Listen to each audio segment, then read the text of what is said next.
দেখো সকালে উঠেই কি দুর্ঘটনা, দেখি দেখো কীরকমভাবে পড়ে গিয়ে যে নাক কেছে ফেটে, আর তবুও মুখে হাসি। দেখো না এদিকে, এই যে দেখো নাকটা ঠিক কীভাবে ফেটে গেছে। দুই ভাইয়ে যুদ্ধ করে এই যে এই জানলায় উঠে কয়েকদিন আগে এই জায়গাটা দেখো এইদিকে, এই জায়গাটা একবার ফেটে গেছিল, ঠিক হয়েছে, আজকে আবার এরকম হলো। ওই যে ওই কর্নারটা যেখানে বালিশগুলো রাখা আছে ওইখানেও 2-3 দিন পরে এই যে দেখো কি অবস্থা। তবুও ওই যে হাততালি দিচ্ছে। এই যে দেখো 2-3টে জামা পরিয়ে দিয়েছি, দেখো কি অবস্থা। ঔষধ লাগাই, তাড়াতাড়ি খাও।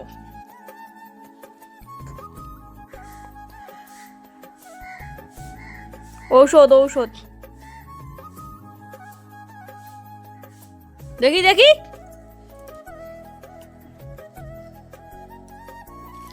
কয়েকদিন আগে এই যে নাকে এই জায়গাটায় ফেটে গেছিল, রক্ত বেরিয়ে একাকার, কি ব্যথা।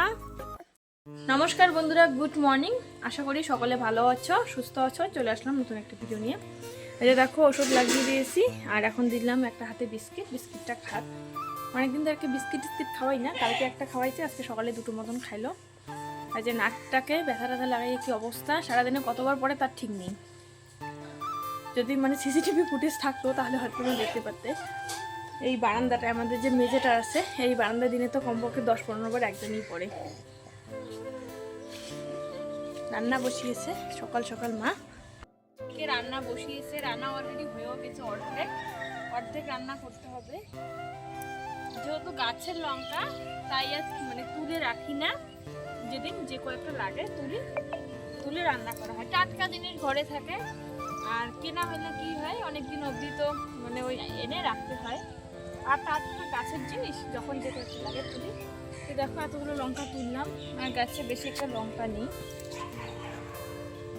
এই গাছগুলো লঙ্কার যা ঝাল না, সে কি বলবো। আমাদের দেখো এই জায়গাটাতে তো বেগুন গাছ ছিল, আগের বেগুন গাছগুলো ইস্যু করা হয়েছে। এখানে যে একটা গাছ আছে আগে, আর নতুন করে আবার লাগানো হয়েছে বেগুন গাছ। একটা গাছের এই যে একটা বেগুন হয়েছে। এইদিকে দেখো কি সুন্দর একটা, এই যে দেখারে কুমড়ো ফুল হয়েছে। এই যে কুমড়ো ফুলটা, এই কুমড়ো ফুলটার মনে হয় না কুমড়ো হবে, যেটার কুমড়ো হয় সেটা আলাদা। এটার মনে হয় এই যে পাকোড়াই খেতে হবে আমাদেরকে। তো আর কয়েকটা লঙ্কা তুলবো, গ্যাস তুলে যাবো একটু রান্নাঘরে। আজকে অনেক সবজিপাতি রান্না হচ্ছে, তার উপর আজকের দিনটা ভীষণ স্পেশাল। ভিডিওটা দেখো তাহলেই বুঝতে পারবে। আজকে অনেক কিছু আয়োজন করতে হবে দিনের বেলাতেই, আর আজকে যদি আয়োজন না করি কালকে অনেকটাই বেশি হবে, ব্যস্ততায় পড়তে হবে। এই গাছটা দেখা কি সুন্দর লঙ্কাগুলো আছে, এই গাছটা দেখো, এই গাছের লঙ্কাগুলো দেখো। এই গাছটা এখনো ঠিকঠাক আছে। এই যে দেখো আমি তুললাম এই গাছটা থেকে। যখন সকালে রান্না বসায় তখন একটা চিন্তা ছিল যে কি সবজি রান্না হবে। তারপর ওই বুটের ডাল আর মুগের ডাল একসঙ্গে রান্না করে, আর শাক তুলে শাক রান্না করে। এইদিকে বোন গেছে লাউ আনতো, ও লাউ নিয়ে আসলো। লাউ নিয়ে এসে কিন্তু ও লাউটা কেটে দিল। এখন লাউ রান্না হবে, প্লাস লাউয়ের খোসাটাও কাটা হয়েছে। এবার এইদিকে আমি কিছুটা আলু কুটে রেখেছি, আলুটা ভাজা করতে বসিয়ে দিয়েছি। আর এইদিকে যে লাউটা বোন কেটে রেখেছে, এটা আমি কিন্তু জল দিয়ে ভালো করে ধুয়ে এখন জলটা ঝরাবো। লাউ যেহেতু এমনিতেই জল বের হয়, তাই এর যদি জলে টলে এরকমভাবে থাকে রান্না করতে অনেকটা অসুবিধা হবে, তাই ভালো করে জলটা ঝরিয়ে নিচ্ছি। আসলে সকালে দেখো একটা কিন্তু অন্যরকম টেনশন ছিল, কি সবজি হবে। আর এইদিকে দেখো এখন অনেকগুলো সবজি হয়ে গেল, প্রায় 5 রকমের সবজি। তো ওই কি লাউয়ের খোসাটা আর ভাজা করব না, আলুটা তো ভাজা করা হয়েই গেল। তার উপর আজকে একটু চাল বাড়ন্ত রয়েছে, তাই অল্প চাল রান্না করা হয়েছে। ওই সকাল থেকে দুপুরে 2-1 জনের হয়ে যাবে, দুপুরে সবার খাওয়া আর কি হবে না। আর চাল আনতে আনতে ওই সন্ধ্যা মতন লেগে যাবে। তাই কি করতে হবে, দুপুরবেলায় রুটি বানাতে হবে। তখন আবার একটু তো উনুন লাগাতেই হবে, আর তখন যদি করা যায় তো তখন আর কি লাউয়ের খোসাটা ভাজা করব। এই ভেবে কিন্তু লাউয়ের খোসাটার ভাজা করলাম না। আলুটা মোটা করে কেটেছি, আর মোটা করে কেটে যদি একটু কালো জিরে দেওয়া যায় আলু ভাজাটা খেতে ভীষণ ভালো লাগে, কিন্তু কালো জিরেটা দিতেই মনে ছিল না।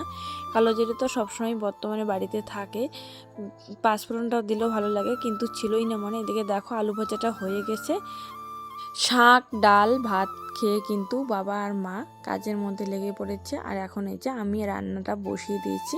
তারপর কিন্তু বাকি রান্নাটা আমি আর করতে পারিনি।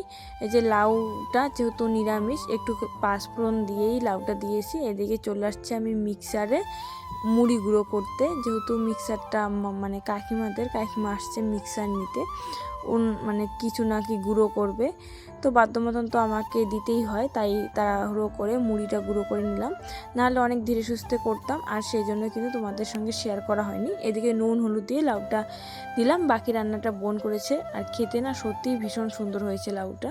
দুপুরবেলা সেরকম আর কোনো ভিডিও করতে পারিনি, কারণ সারা দুপুরবেলাটা আমরা এই বাচ্চাদেরকে নিয়ে কাটিয়ে দিয়েছি।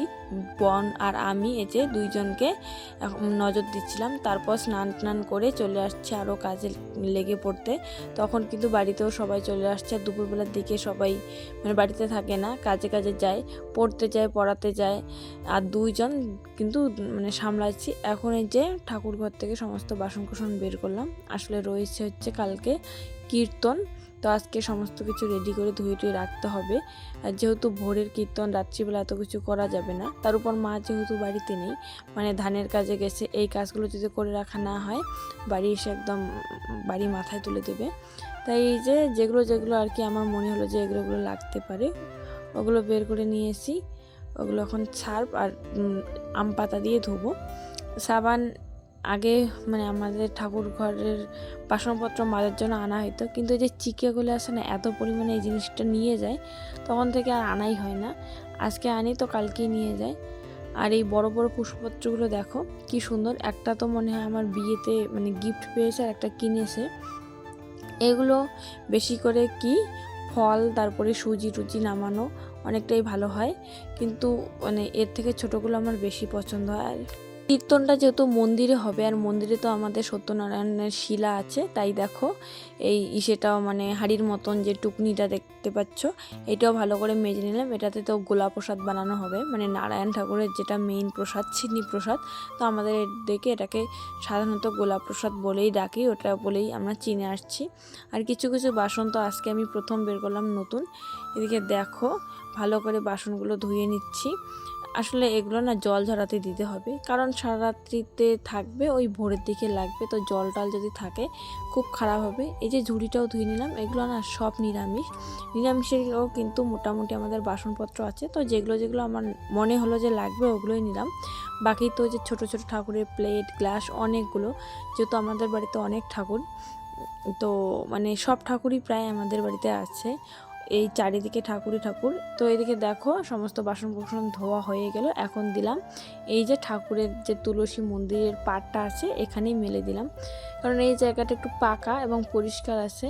আর ঠাকুর ঘরে যে দরজাটা আছে ওই দরজার সামনেও দেওয়া যায়, ওইটাও পাকা, কিন্তু ওইটা দিয়ে যাওয়া আসা করতে হবে, যেহেতু ঠাকুর ঘরে কাজ টাজ আছে, তাই আর কি এই জায়গাটাতেই মেলে দিলাম।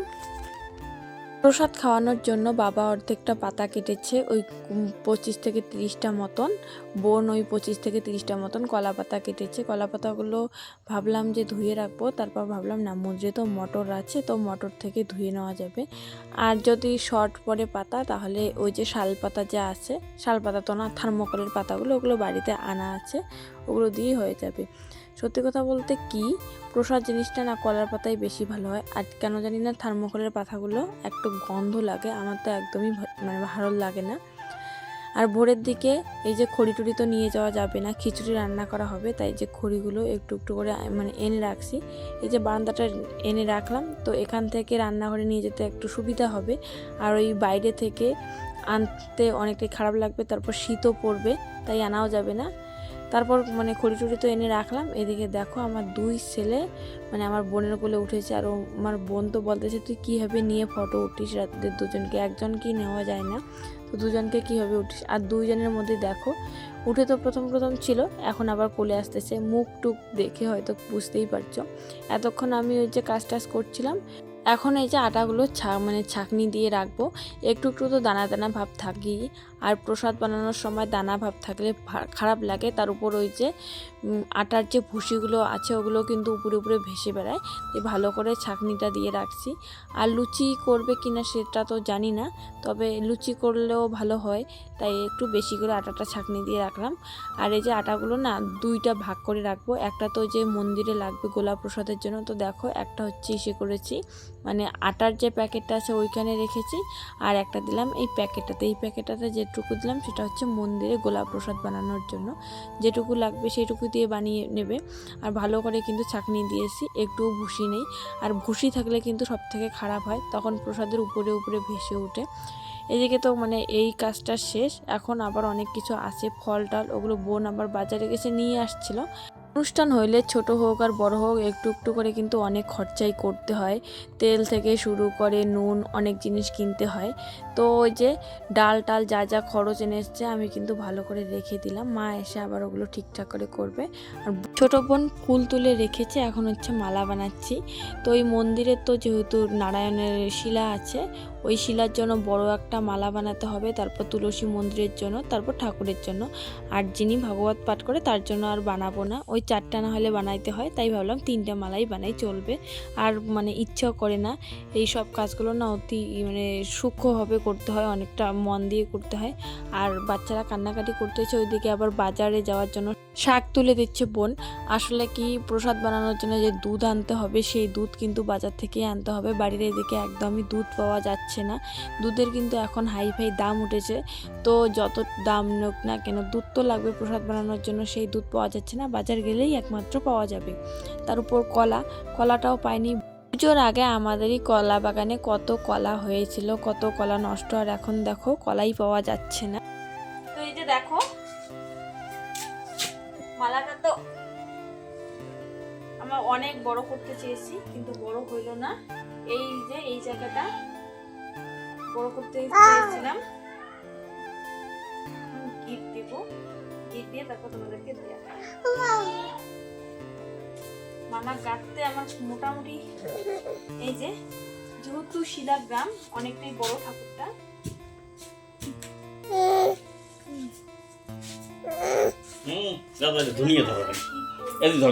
দেখা যায়।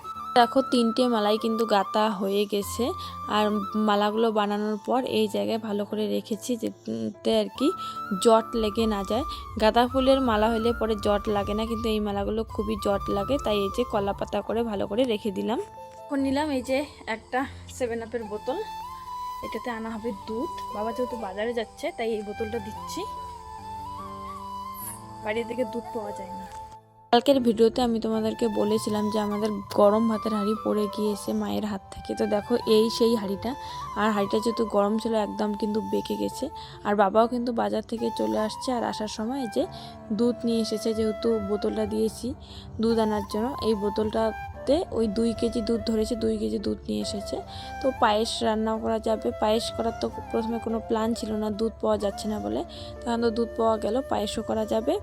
মানে বেশি একটা পায়েস হবে না, যেহেতু দুধটা অল্প, একটুখানি পায়েস আর কি করা যাবে, যেটাই হোক করা তো যাবে। এদিকে দুধটা দিলাম মানে একটু গরমে বসিয়ে, আর বাকি দুধটা রেখে দিল। ওই দুধটা দিয়ে না মানে নারায়ণ প্রসাদ ছিন্নি প্রসাদ করা হবে, তো ওই জন্য দুধটা রেখে দিল। এই যে আজকের ভিডিওটা এই পর্যন্ত। ভিডিওটা কেমন লাগলো কমেন্টে জানাতে একদম ভুলবে না। দেখা হবে নেক্সট ভিডিওতে, ততক্ষণের জন্য ভালো থেকো, সুস্থ থেকো, বাই বাই।